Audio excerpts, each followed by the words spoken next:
अस्सलाम वालेकुम दोस्तों, आप देख रहे हैं आज़ाद अशरफ कड़मू चैनल और मैं हूं आपके साथ आपका अपना आज़ाद अशरफ। दोस्तों, अगर आपने मेरा चैनल सब्सक्राइब नहीं किया है तो उससे वीडियोस देखने से पहले मेरा चैनल सब्सक्राइब करें और बेल आइकन का बटन दबा दें ताकि मेरी हर न्यू आने वाली वीडियो आप तक पहुंच सके।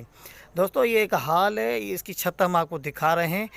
इस एक छत के ऊपर 18 लाख से ज़्यादा रुपए का खर्चा आया है। ये एक जगह की छत बनाई हुई है, एक मीटिंग हॉल है। मीटिंग हॉल की एक छत बनी हुई है जिस छत पे 18 लाख रुपए से ज़्यादा का खर्चा आया। ये एक सिंधी डिज़ाइन है, जो लोग बनाते हैं कल्चरल डिज़ाइन है। ये कल्चरल एक डिज़ाइन है, अच्छी डिज़ाइन है और माहिरों ने तमाम महारत के साथ इसको बनाया हुआ है, बारीक तरीके से बनाया हुआ और बड़ी खूबसूरत डिज़ाइन इसमें रखी हुई है। तो आपको बताते चलेंगे दोस्तों, इस छत के ऊपर 18 लाख से ज़्यादा रुपए का खर्चा आया है।